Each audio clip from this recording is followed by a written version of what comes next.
Imagine gerenciar uma empresa onde, a cada ano, todo o seu quadro de funcionários decide simplesmente pedir demissão. Nossa, é o pesadelo de qualquer gestor. Pois é, e não é só uma vez. Tipo, a sua equipe inteira vai embora. E a empresa precisa substituir todo mundo quase 4 vezes ao longo de um único ano. A sensação é de que o negócio está em colapso absoluto, com certeza. Exatamente. Uma empresa enfrentando essa crise de retenção estaria com os dias contados. Mas lá em 1913, teve uma fábrica passando exatamente por esse pesadelo que usou esse caos iminente para desenhar o projeto do mundo moderno. E é uma virada histórica impressionante. Sim. E no nosso mergulho profundo de hoje, a gente tem uma pilha de fontes incríveis, textos históricos, análises acadêmicas sobre administração. E a nossa missão é entender como Henry Ford transformou um desastre na linha de produção em uma reescrita completa das regras do trabalho, do consumo e do bem-estar. É um cenário quase inacreditável quando a gente olha para os números frios, sabe? Mas para entender como a Ford chegou a esse ponto de ruptura e como ela revolucionou a indústria para sair dele, a gente precisa dar um passo atrás. Até porque essas coisas não surgem do nada, né? Exato. O período ali entre 1880 e 1900 foi marcado por um impacto sísmico, que foi a Revolução Industrial. A sociedade estava mudando de uma base agrária e de pequenas oficinas para algo monstruoso em escala. Uma mudança brutal. Muito. E para dar uma dimensão exata que eu tirei das nossas fontes, o número de trabalhadores da indústria americana saltou de 2,7 milhões para 4,5 milhões nesse curto intervalo. Caramba! É um influxo gigantesco de seres humanos para dentro de galpões, num piscar de olhos, historicamente falando. Pois é. O ambiente de trabalho foi completamente desfigurado. Oficinas que antes, abrigavam 10 ou 20 artesãos, de repente se tornaram complexos gigantescos. Aquelas usinas siderúrgicas enormes, né? Isso. As maiores fábricas da época chegaram a ter entre 8 e 10 mil empregados sob o mesmo teto. Pense na complexidade disso. É quase uma cidade pequena inteira batendo ponto no mesmo lugar. Exato. E não havia um sistema testado para gerenciar 10 mil pessoas batendo em metal, movendo peças pesadas e tentando construir máquinas complexas ao mesmo tempo. O caos era a regra, não a exceção. E é por isso que essa história é tão fundamental para quem está escutando a gente. Porque o mundo moderno que a gente vive, com aquelas prateleiras cheias de produtos acessíveis, o conceito de ter um final de semana livre, jornadas de trabalho regulamentadas, um salário padrão, tudo isso não existe no vácuo. Com certeza não. Tudo isso foi forjado e muitas vezes de uma forma exaustiva e bem dramática dentro daquelas primeiras fábricas. A vida contemporânea foi literalmente montada ali, no meio daquela poeira e graxa. A sociedade de consumo em massa dependia de alguém botar ordem nesse caos. E antes de Henry Ford tentar resolver o problema, houve uma primeira tentativa monumental de domar a fábrica, que era o método dominante da época, o sistema de Frederick Taylor. O famoso Taylorismo. Lembra essas fontes? A impressão que dá é que a obsessão do Taylor era eliminar qualquer centésimo de segundo desperdiçado. Perfeito. Taylor era o pai da administração científica. O foco do sistema taylorista era o tempo padrão e o controle absoluto dos movimentos do trabalhador individual. Era bem rígido, né? Muito. A administração prescrevia de forma milimétrica como o operário deveria se mover, havia gerentes com cronômetros na mão, medindo o tempo que um homem levava para levantar uma ferramenta, o ângulo do braço dele, quantos passos ele dava. Nossa, que nível de microgerenciamento! Total.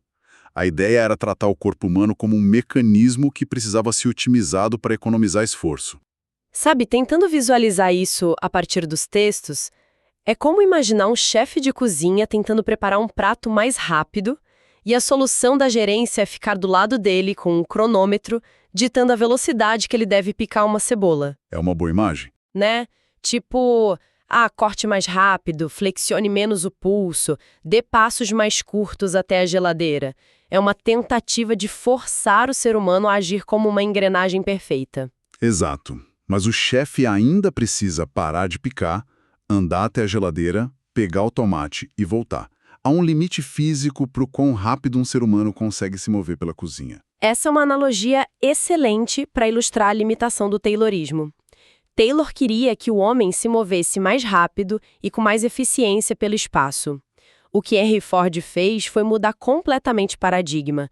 Ele pensou o seguinte: e se o homem não precisasse se mover pelo espaço? E se a cozinha inteira vier até o chefe? O que nos leva para aquela que é, honestamente, uma das anedotas mais chocantes das nossas fontes. Eu confesso que fiquei muito surpresa. É uma história clássica, mas sempre impressiona. Sim, eu estava lendo sobre a origem da linha de montagem móvel, esperando encontrar alguma história sobre uma visita a uma fábrica de relógios suíços ou algo super tecnológico para a época. Mas a inspiração não veio da engenharia mecânica, veio de um matadouro em Chicago. Sim, a famosa linha de desmontagem de carne. Espera, um matadouro? Como exatamente a observação de vacas sendo cortadas se transforma no projeto de construção de um automóvel? O que é fascinante aqui é o pensamento reverso. Torna a coisa genial. Nesses matadouros de Chicago, Ford observou que as carcaças dos animais eram presas por ganchos e ficavam deslizando por trilhos fixados no teto. Ah, entendi. A carcaça ia passando por uma fileira de açougueiros. Cada açougueiro ficava perfeitamente parado no seu posto e fazia apenas um corte específico. A carne vinha até eles, o corte era feito e a carcaça seguia para o próximo. Ninguém perdia tempo caminhando pelo galpão. Então, ao invés de desmontar um animal, a ideia foi usar o mesmo princípio para montar um carro. O operário fica estático e o chassi do carro vem até ele por uma esteira. Essa foi a grande ruptura com o Taylor. A esteira rolante tirou o foco do controle dos movimentos individuais e o colocou na velocidade do produto. O trabalhador passou a ser conduzido a um ritmo involuntário. O famoso ritmo da máquina. Isso. Ele não precisava mais ser cronometrado individualmente, porque a velocidade da esteira ditava o ritmo da fábrica inteira. O chão se movia. Voltando àquela analogia do chefe, é como se a tábua de cortar estivesse numa esteira. A cebola chega, ele corta, a esteira leva a cebola picada embora e já traz o tomate. O chefe nunca sai do lugar. Exatamente. E a eliminação desse tempo de caminhada e de busca por peças trouxe um salto de eficiência que, desafiava a lógica da época. Antes dessa mecanização contínua, montar um único chassi de carro levava 12 horas e 28 minutos. Quase 13 horas. Sim. E com a adoção da linha móvel em 1914, o tempo despencou para 1 hora e 33 minutos. Mais tarde, chegou a absurdos 84 minutos por carro. É impressionante. De mais de 12 horas para pouco mais de 1 hora, a velocidade física da produção estava completamente resolvida então. Mas, além dos textos sobre a estrutura do negócio, fica claro que construir um carro rápido não significa automaticamente criar um império financeiro. Com certeza não, são coisas bem diferentes. É, porque uma empresa pode construir milhares de carros por dia e ir à falência se os custos ou o fluxo de caixa estiverem errados. E é aqui que os textos introduzem o motor invisível da Ford, os 3 princípios. A linha de montagem era só a manifestação física de uma arquitetura financeira muito precisa, sabe? Esses 3 pilares são conhecidos como os princípios da produtividade, da intensificação e da economicidade. Ok, vamos desvendar isso. Porque os nomes parecem conceitos de um livro chato de economia, mas a aplicação prática é fascinante. O primeiro é a produtividade. Isso se refere à linha de montagem em si. Sim, a base é a especialização extrema. A produtividade aumenta quando o trabalhador faz uma única tarefa, repetidas vezes, alcançando uma agilidade máxima. Com isso, o empresário consegue um volume de produção inédito. O que derruba o custo, imagino. Exatamente. Com o volume gigantesco, o custo de fazer cada unidade cai drasticamente, o que permite vender o produto mais barato para o consumidor. É a lógica de ganhar na quantidade, não naquela margem de lucro unitária altíssima. Fazer mais, gastando menos por unidade. Compreensível. E a intensificação? O que está sendo intensificado aqui? O capital. O princípio da intensificação é sobre a velocidade do dinheiro e dos materiais. A ideia central é diminuir ao máximo o tempo em que o capital investido fica parado. Dinheiro parado é prejuízo, né? Exato. A matéria-prima precisa virar produto e o produto precisa chegar ao mercado num piscar de olhos. O minério de ferro não pode ficar semanas no pátio. Ele chega, é derretido, vira uma peça, entra na linha de montagem, o carro é finalizado e despachado imediatamente. Estoque parado é dinheiro morto. Então é do minério à concessionária no menor tempo possível. Isso cria um ritmo frenético. Mas aí a gente chega no terceiro princípio, a economicidade. E aqui, olha, eu confesso que fiquei meio confusa durante a leitura. É normal, o termo confunde mesmo. É porque, à primeira vista, economicidade soa apenas como cortar gastos. Tipo, comprar peças mais baratas, chorar desconto com o fornecedor, economizar na conta de luz. Qual é a genialidade oculta nesse terceiro pilar? Se conectarmos isso a um panorama maior, a gente vê que é muito mais sofisticado do que simplesmente pichinchar com fornecedores. A grande sacada da economicidade de Ford era uma manipulação agressiva e brilhante do tempo de fluxo de caixa. Como assim? O objetivo era reduzir o volume de estoque em transformação a tal ponto que a empresa conseguisse fazer algo que parecia mágica financeira: vender o carro e receber o dinheiro do cliente final antes de precisar pagar as contas da produção daquele mesmo carro. Espera aí. Ele montava o carro em 84 minutos, despachava e vendia em poucos dias, o cliente pagava, mas a fatura do fornecedor de aço ou o salário do operário que apertou os parafusos, isso só vencia no final do mês. Exato. O prazo de pagamento da matéria-prima e dos salários era muito maior do que o tempo necessário para produzir e vender o veículo. Ford estava, na prática, financiando seu império com dinheiro dos outros. Genial. Sim, ele quase eliminou a necessidade de usar capital próprio para sustentar a operação diária. O processo gerava um fluxo de caixa positivo gigantesco de forma perpétua. Isso é engenharia financeira de altíssimo nível. Uma coreografia de metal e capital que funciona sem falhas. A máquina era perfeita. Mas sempre tem o fator biológico que quebra a máquina perfeita, né? Ah, sempre tem. O elemento humano. É, porque a esteira rolante de metal e o fluxo de caixa matemático não se cansam. Mas os seres humanos que operavam essa máquina maravilhosa eram de carne e osso. O que nos traz de volta aquele dado insano do começo da nossa análise. É o grande paradoxo da linha de montagem. A esteira rolante resolveu a velocidade, mas destruiu a experiência do trabalho.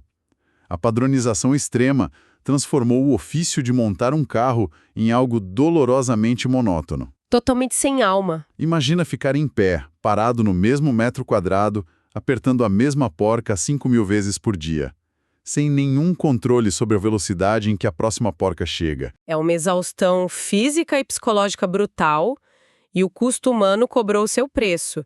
Nas fontes, tem aquele número da fábrica de Highland Park, que o texto inclusive menciona, estar localizada no estado de Illinois. O índice de rotatividade de funcionários, o turnover, atingiu 370% no ano de 1913. É um colapso iminente. O sistema estava literalmente moendo as pessoas. A fábrica trocava quase 4 vezes o seu quadro inteiro de funcionários no espaço de 12 meses. O material aponta que a Ford precisou contratar 50 mil pessoas ao longo daquele ano. 50 mil. É um número absurdo. Sim, e isso apenas para conseguir manter os postos preenchidos de uma equipe que deveria ser de 13 mil funcionários. As pessoas simplesmente entravam, experimentavam o tal do ritmo involuntário da esteira, ficavam completamente exaustas e iam embora. Isso levanta uma questão importante, sabe? Como manter as pessoas nesse ritmo? Porque o impacto dessa rotatividade para o negócio é devastador. Lembra do princípio da produtividade? Ele depende de operários ágeis e treinados. Se a pessoa acabou de chegar, ela é lenta. É exato. Se você está constantemente colocando novatos na linha, a esteira precisa parar, peças são danificadas, o treinamento custa muito caro. De nada adianta a engenharia permitir construir um carro em 84 minutos se não há ninguém na fábrica disposto a tolerar o trabalho. Então, no fim das contas, o gargalo do império de Ford não era o aço nem a borracha, eram as pessoas. E a solução que ele encontrou para estancar essa sangria abalou as estruturas do mundo industrial. Foi uma resposta radical e, até certo ponto, meio desesperada. Primeiro, ele reduziu a jornada de trabalho, que nas indústrias da época costumava ser de 10 a 12 horas diárias, para 8 horas. O que por si só já é enorme. Tirar de 2 a 4 horas de trabalho por dia já é uma mudança de vida significativa para as famílias. Com certeza. Mas o abalo sísmico mesmo veio no pagamento. O valor habitual que um operário de fábrica ganhava na época era em torno de $2,34 por dia. E aí Ford anunciou que passaria a pagar impressionantes $5 por dia. Ele mais do que dobrou o salário base de uma só vez. Aqui é onde a coisa fica realmente interessante. Porque é fácil a gente olhar para isso hoje e pensar, que atitude humanitária. Mas analisando os textos, fica muito claro que não houve nenhuma crise repentina de consciência social. Tinha um pragmatismo quase frio nessa decisão. Totalmente pragmático. A retenção era mais barata do que arcar com uma rotatividade de 370%. Ao pagar $5 por dia, ele criou um magnetismo inegável. Trabalhadores faziam filas quilométricas no frio para conseguir uma vaga. Nossa, imagina o desespero do pessoal. Pois é. E quem conseguia a vaga não queria largar o emprego por nada. Mesmo que o trabalho na esteira fosse enlouquecedor. Ford exigia engajamento total e eficiência máxima em troca desse valor. Os operários passaram a tolerar a rotina exaustiva porque a recompensa financeira era simplesmente incomparável. Só que essa decisão pragmática, tomada puramente para salvar a própria produção, acabou gerando um efeito colateral histórico, uma consequência que mudaria a economia global. Sim, o nascimento de um novo paradigma. Exato, porque, olha só, você tem salários altos de um lado e, do outro lado, um produto que ficava cada vez mais barato. O modelo T era fabricado exclusivamente na cor preta e ficou sem nenhuma mudança de design por quase 20 anos. Uma padronização extrema. Uma padronização que cortou os custos de fabricação até o osso. E é aí que a equação se fecha de forma brilhante. Ao baixar radicalmente o preço do carro e aumentar o salário dos funcionários, Ford criou um cruzamento inédito na história do capitalismo. O trabalhador se tornou capaz de consumir o produto do seu próprio trabalho. É a criação da classe média consumidora. O operário que apertava porcas agora ganhava o suficiente para comprar o carro que ele mesmo estava ajudando a montar ali na esteira. E a genialidade social do Fordismo reside exatamente nesse ciclo virtuoso. O dinheiro que a Ford injetava na folha de pagamento voltava para o próprio caixa da empresa através da venda de veículos. Fechando a conta de um jeito perfeito. Sim. E, com a jornada reduzida para 8 horas, esses operários agora tinham tempo livre. Tempo livre para usar os carros com as suas famílias. A produção em massa finalmente encontrou o consumo em massa. É muito impressionante observar como todas essas engrenagens se conectam, sabe? Começamos lá atrás com a Revolução Industrial exigindo ordem para milhões de trabalhadores novos. Aí vimos como Taylor tentou resolver isso com cronômetros, tratando o homem como uma máquina imperfeita. E falhando no limite físico da coisa. Exato. E aí vimos como Ford percebeu que a esteira móvel faria o trabalho pesado da organização. Ele estruturou uma máquina financeira incrível de dinheiro rápido, enfrentou o limite físico humano com uma crise de demissões em massa e, por pura necessidade de sobrevivência do próprio lucro, acabou redefinindo o que significava ser um trabalhador, dando origem ao nosso poder de compra moderno. Então, o que tudo isso significa no final das contas? A grande lição que essas fontes nos deixam é que a eficiência verdadeira não pode ser medida apenas nas entradas de matéria-prima e na velocidade das máquinas. O equilíbrio humano é fundamental. O limite mecânico é e sempre será ditado pelo limite de quem opera a máquina. O bem-estar básico, a remuneração justa e a capacidade de consumo não eram atos de caridade do Ford. Eram componentes indispensáveis para que a máquina de lucros não colapsasse sobre o seu próprio peso. É uma perspectiva fascinante sobre as origens do nosso mundo atual e, para finalizar nossa análise de hoje, tem uma reflexão que as fontes provocam e que vale muito a pena explorar por conta própria. Vamos lá. Uma das grandes táticas de eficiência de Ford foi a padronização absoluta, né? Como a gente mencionou, ele manteve o modelo T praticamente com o mesmo design por 20 anos, vendendo exclusivamente na cor preta, tudo para simplificar a produção e focar apenas em baixar o preço. 20 anos aprimorando exatamente o mesmo produto. uma eternidade. Exato. E quando olhamos para a nossa economia hoje, o cenário é o completo oposto. Vivemos na era da obsolescência programada. Fabricantes de smartphones lançam um modelo supostamente revolucionário a cada 12 meses, montadoras de carros mudam o design todo ano para estimular a troca. Sempre correndo atrás do novo. Pois é, e a provocação que fica para quem acompanha a gente é: o que aconteceria se uma gigante da tecnologia de hoje tentasse aplicar o Fordismo puro? Olha, seria no mínimo polêmico. Imagina uma empresa decidindo que não vai lançar nenhum modelo novo pelos próximos 20 anos. Eles produziriam exatamente o mesmo smartphone, focando apenas em tornar a fabricação incrivelmente mais rápida, o aparelho livre de qualquer defeito e o preço progressivamente mais barato a cada ano. É um experimento mental incrível. Né? Será que atingiríamos uma eficiência tecnológica inimaginável e democratizaríamos o acesso total? Ou a nossa sociedade atual, que é totalmente condicionada à novidade constante, simplesmente rejeitaria o produto? Fica a reflexão sobre o que realmente impulsiona as engrenagens do nosso consumo hoje: a eficiência verdadeira ou apenas a ilusão do novo? Muito obrigada a todos que nos acompanharam em mais essa discussão e a gente se vê na próxima. Olha, 80% do DNA das startups modernas, das gigantes da tecnologia e das corporações mais ágeis do planeta hoje em dia, não foi inventado no Vale do Silício. Na verdade, a espinha dorsal de como qualquer negócio opera hoje foi desenhado há mais de um século por um engenheiro de Minas francês. Um engenheiro de Minas. Isso, um cara que estava encarando o caos absoluto da Revolução Industrial de frente, sabe? E aí, assim, é um dado que muda completamente a nossa perspectiva, né?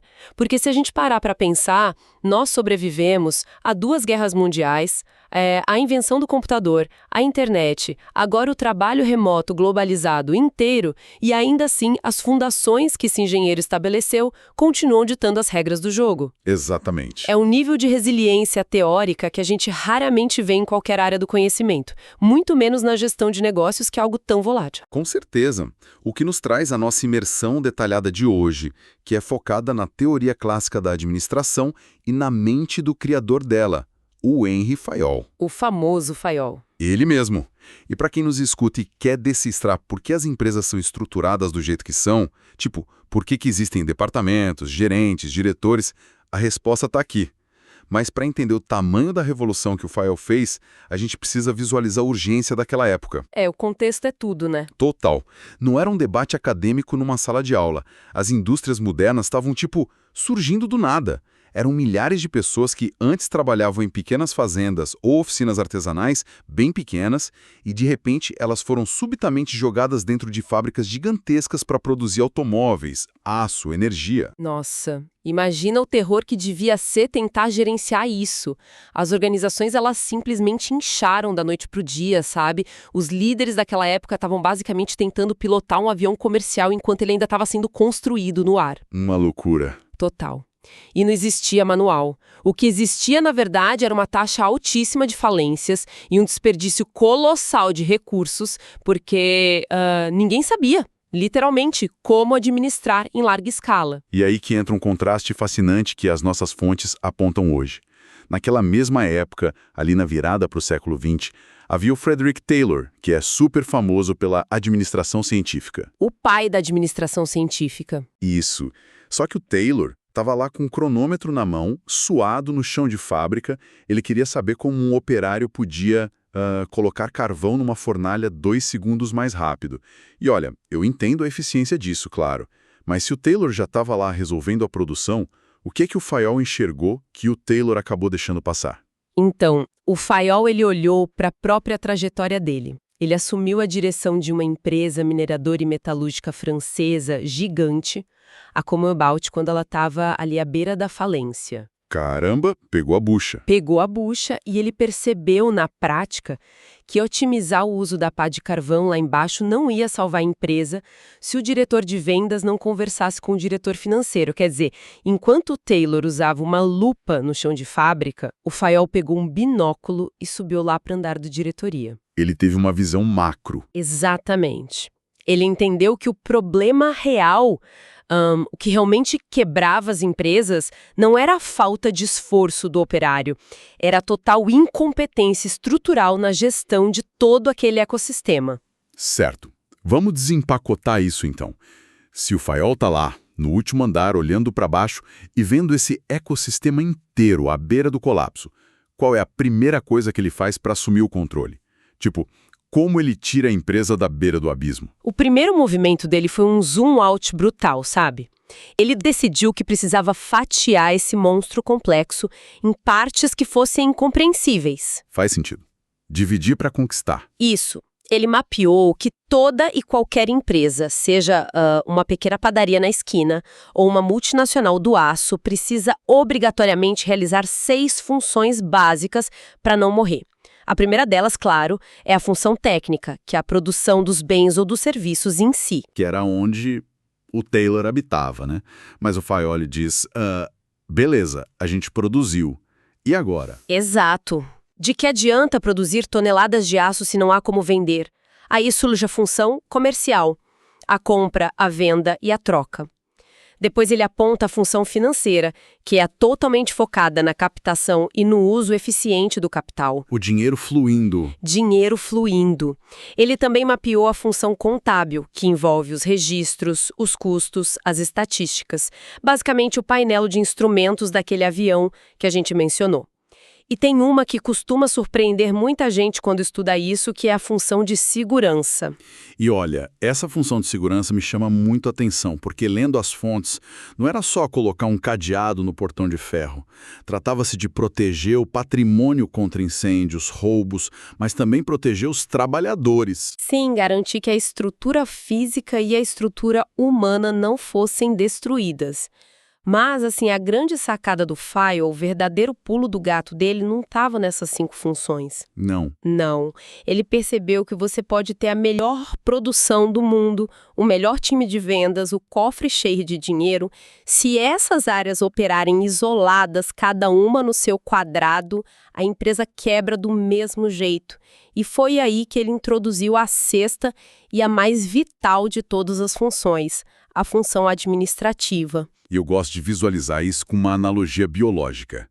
Para quem está acompanhando a gente, pensa no seguinte: a função técnica, a produção, é o sistema digestivo, transformando os nutrientes ali. Legal. A financeira é o coração bombeando o sangue para a empresa não parar. A contábil é o sistema nervoso mandando os sinais de dor ou de saúde. Mas a função administrativa é o cérebro. Perfeito. Nossa, essa analogia capta exatamente o núcleo do pensamento clássico.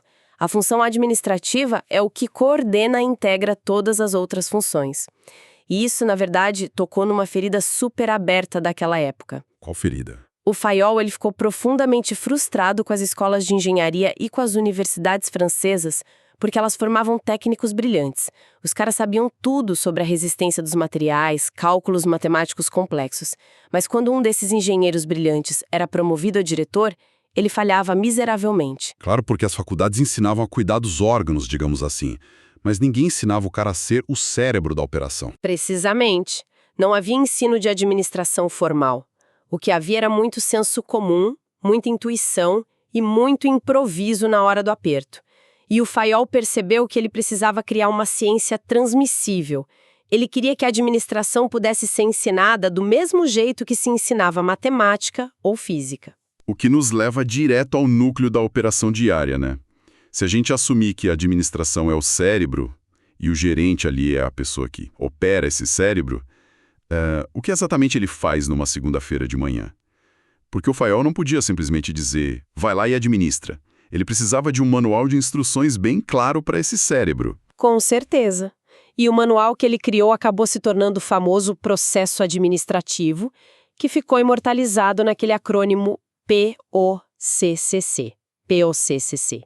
Planejamento, organização, comando, coordenação e controle. O famoso POCCC. Esse mesmo. É uma cascata lógica de tomada de decisão, sabe?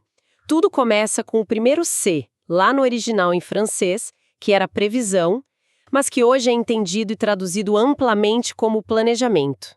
É basicamente a habilidade de escrutinar o futuro, prever os cenários que podem acontecer e desenhar um plano de ação robusto. Porque sem o plano, não tem empresa, né? Há apenas um grupo de pessoas reagindo a incêndios diários. Fica todo mundo só apagando fogo. Exato. E depois que esse mapa está desenhado, a gente entra na organização, que na visão dele não era simplesmente arrumar as gavetas do escritório, mas sim prover a empresa de tudo o que é útil para o seu funcionamento. Matérias-primas, ferramentas, capital e, crucialmente, o pessoal. Tá, então uma vez que o palco está montado e os atores estão nos seus lugares, alguém precisa gritar ação. Exatamente. E esse é o comando, o papel do administrador ali de orientar os empregados, de dar a ignição para que as atividades finalmente comecem a rodar. Mas aí o comando gera um efeito colateral imediato. Todo mundo começa a se mexer. Isso, várias áreas começam a se mover ao mesmo tempo. E é aqui que muitas empresas falham até os dias de hoje, inclusive. E é por isso que ele define a coordenação. Tem uma diferença sutil e gigante aí, né? Comando, pelo que eu entendo, é mandar a engenharia criar um produto e o marketing vender. Mas coordenação é garantir que a engenharia crie algo que o marketing realmente consiga vender lá na frente, e dentro do prazo certo. É harmonizar. Isso, harmonizar os esforços para que ninguém bata a cabeça no meio do caminho. Uma distinção perfeita. E para fechar o ciclo, a gente tem o controle, que é a verificação obsessiva se o que está acontecendo lá no chão de fábrica e nos escritórios condiz com aquele plano que foi desenhado lá na primeira etapa. Se há desvios de rota, o controle aponta o erro para que o próximo planejamento seja corrigido a tempo. E o que fica muito claro, lendo as fontes, é que exigir tudo isso de uma única pessoa requer um perfil quase super-humano, né? Ele não queria o chefe que só ficava assinando papéis numa sala fechada. Não mesmo. Ele detalhou que o administrador precisava ter saúde física, vigor mental para um aprendizado contínuo, qualidades morais inabaláveis e uma vasta cultura geral. Ele até listou 16 deveres essenciais do gerente, que iam desde garantir recompensas justas até combater proativamente a papelada excessiva. O cara já odiava a burocracia inútil lá atrás, imagina. Ele é extremamente pragmático, sabe? Mas o Fayol sabia de uma coisa importante. Você pode ter um gerente com um perfil perfeito, o cara mais ético do mundo e que conhece o ciclo POCC de cor. Mas na hora do conflito, na hora em que duas áreas brigam por orçamento ou um funcionário questiona uma ordem direta, o método puro e simples não resolve o problema social. O ser humano é complexo. Muito. O administrador precisava de parâmetros de comportamento, diretrizes para pautar o julgamento nessas horas difíceis. As famosas regras do jogo. E aí nascem os 14 princípios gerais da administração. Olha, eu olho para essa lista e vejo que recitar os 14 em sequência pode parecer a leitura de um contrato longo e bem tedioso para quem nos escuta. Mas, se a gente agrupar esses princípios pelas tensões reais que eles resolvem nas empresas, o brilhantismo do Fayol aparece. Boa ideia. Como a gente divide? Vamos focar no primeiro grande bloco, estrutura e poder. Ele começa falando de divisão do trabalho para criar especialização. E logo em seguida ele conecta isso com autoridade e responsabilidade. E essa conexão é vital, viu? O Fayol odiava a ideia de alguém ter o poder de dar ordem sem arcar com o peso das consequências depois. Se você tem o direito legítimo de mandar, que é a autoridade, você atrai magneticamente a responsabilidade de ser cobrado se tudo der errado. Não dá para terceirizar a culpa. Exato, tem que andar junto. Isso flui direto para a hierarquia, ou a cadeia escalar, garantindo que todo mundo ali saiba exatamente quem responde a quem. Mas tem um princípio que hoje gera muitos debates nas empresas, que é a unidade de comando. A regra de que um funcionário só deve receber ordens de um único chefe. Vamos trazer isso para a nossa realidade atual? Vamos lá. Hoje a gente vê grandes corporações como tipo o Google ou o Spotify adotando aquelas estruturas em formato de matriz, onde a pessoa responde ao líder de engenharia e ao líder de produto ao mesmo tempo. O Fayol diria que isso é uma receita para o desastre. Olha, Na visão estrita daquela época, sim, ele diria. O Fayol argumentava fortemente que receber ordem de duas autoridades diferentes criava hesitação, conflito de lealdade e fuga de responsabilidade. Tipo, a quem eu obedeço primeiro se eles pedirem coisas opostas? É um pesadelo corporativo. Ele via a unidade de comando como essencial para manter a ordem psicológica do trabalhador, sabe? E mesmo hoje, muitos consultores argumentam que o excesso de líderes nesse modelo matricial gera um esgotamento mental gigantesco na equipe, exatamente pelo motivo que o Fayol previu há 100 anos. Faz todo sentido.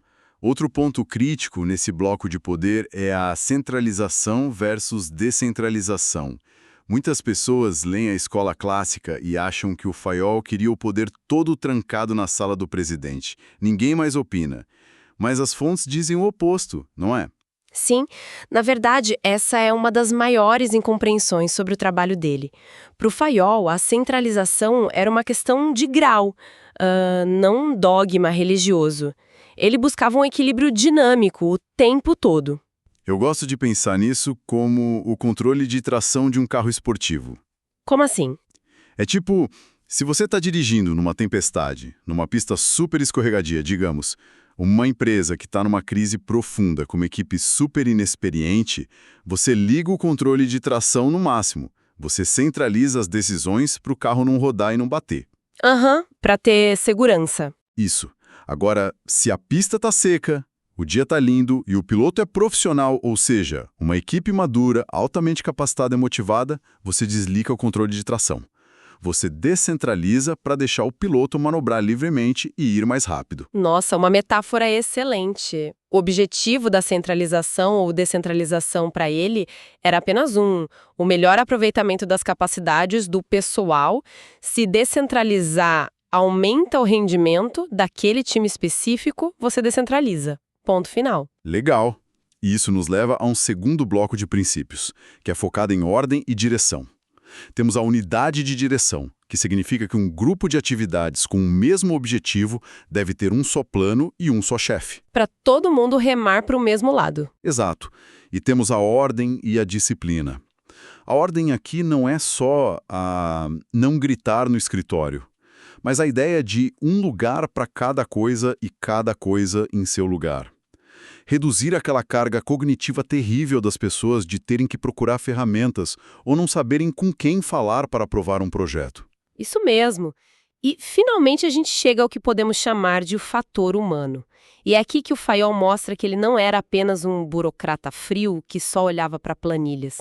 Ele estabelece a remuneração justa para que a recompensa satisfaça tanto a empresa quanto o empregado, no equilíbrio. Ele não queria exploração cega. Não. Ele defende a estabilidade do pessoal, alertando que a alta rotatividade destrói o aprendizado institucional. Toda hora entra alguém novo, tem que ensinar tudo de novo. E ele fala muito de equidade, exigindo que os gerentes usem de amizade e justiça para conseguir conquistar de verdade a lealdade do time. E ele inclui também a subordinação dos interesses individuais aos interesses gerais. Para colocar isso num cenário moderno para quem está escutando a gente, sabe aquele colega de trabalho que foca apenas em bater a própria meta de vendas para ganhar o bônus gigante? Todo mundo conhece um, né? Pois é. O cara faz isso mesmo que, para fechar o negócio, ele prometa ao cliente prazos absurdos que a equipe de engenharia não consegue cumprir. Ele vira o herói das vendas do trimestre, mas afunda completamente a reputação da empresa a longo prazo. O Fayol estava proibindo exatamente esse comportamento tóxico em favor do espírito de equipe, que também é um dos 14 princípios. O que mostra uma visão social muito à frente do tempo dele, quer dizer, ele já enxergava isso. E o mais moderno de todos os 14 princípios, na minha opinião, é a iniciativa. O encorajamento franco para que os funcionários, do chão de fábrica à gerência, imaginem e executem novos planos. Mas, peraí, tem uma tensão gigantesca aqui nessa teoria. Qual? Como que a gente pode ter uma hierarquia estrita, defender a unidade de comando e a disciplina rigorosa e ali na mesma página pedir que o funcionário tenha iniciativa e traga ideias novas?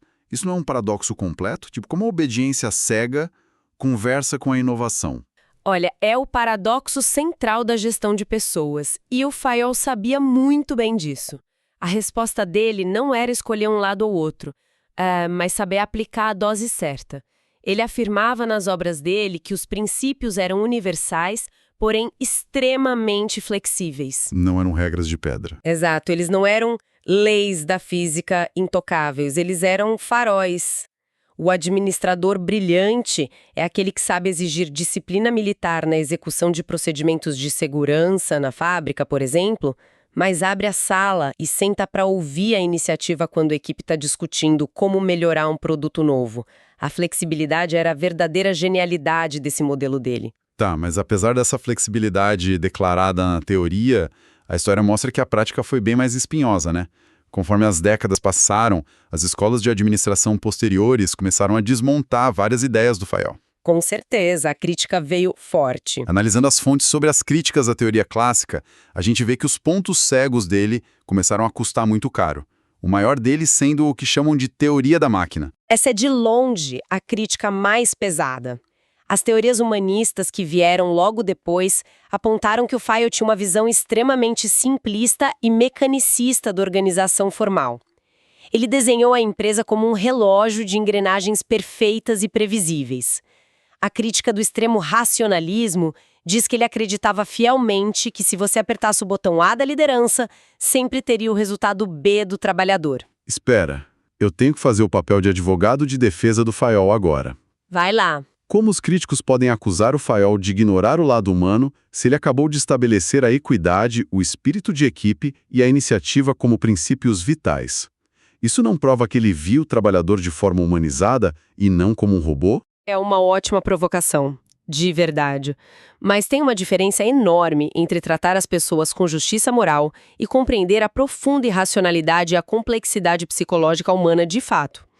O Fayol via o humano como uma peça importante do motor, uma peça que precisava de um bom óleo. Que seria o bom tratamento e o salário justo. Exatamente, o óleo para a peça não quebrar de tanto atrito. Mas ele ignorou solenemente o que a sociologia e a psicologia organizacional provariam depois, que é a tal da organização informal. As relações de corredor, o papo no cafezinho. Isso. O Fayol olhava para o organograma desenhado bonitinho no papel e assumia que o poder fluía exclusivamente daquelas caixinhas desenhadas. Ele ignorou os subgrupos, as fofocas, os boicotes silenciosos, as lideranças informais que surgem puramente por carisma e não porque o cara tem um crachá de chefe. A teoria dele simplesmente não tinha espaço para o comportamento irracional. E nós sabemos muito bem que o ser humano é, muitas vezes, totalmente irracional no ambiente de trabalho. Bota irracional nisso. O que nos leva a outra grande crítica, a da abordagem incompleta e de sistema fechado. As fontes destacam que a escola clássica operava numa bolha absurda. Tratava a empresa como um laboratório selado a vácuo. Não havia uma análise profunda de como as crises políticas externas, mudanças na economia, no mercado ou o surgimento de novas tecnologias impactavam diretamente a estrutura interna. Para ele, tudo começava e terminava na porta da fábrica. Olha, eu entendo essas críticas, e elas são super válidas sobre as nossas lentes de hoje.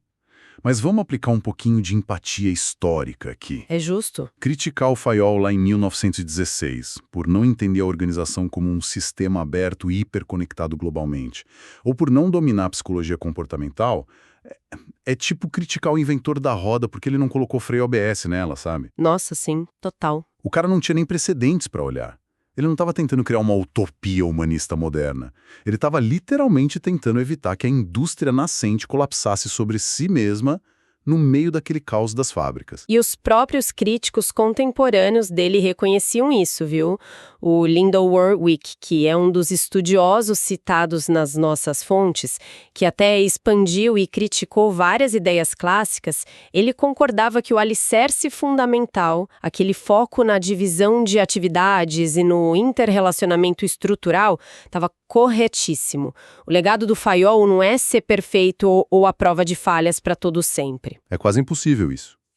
O legado real dele é ter arrancado a gestão empresarial lá do pântano da intuição amadora e ter colocado ela no patamar de uma ciência respeitada e estruturada. Ele pegou o puro improviso e transformou no processo corporativo moderno que a gente vive hoje. E assim a gente vai fechando o ciclo da nossa análise. Navegamos desde a miopia do chão de fábrica do Taylor até a visão macro da empresa do Fayol. Foi uma baita jornada. Dissecamos as 6 funções básicas e como aquele cérebro administrativo usa o método de planejar, organizar, comandar, coordenar e controlar o dia a dia. E debatemos também como os princípios de ordem e poder, apesar de serem essenciais, criaram aquela imagem de uma organização máquina que mais tarde ia esbarrar feio na caótica realidade da psicologia humana. Foi uma quebra de paradigmas absolutos que, querendo ou não, formou a base inteira do mundo onde todos nós trabalhamos hoje. E para quem nos acompanha nesta imersão,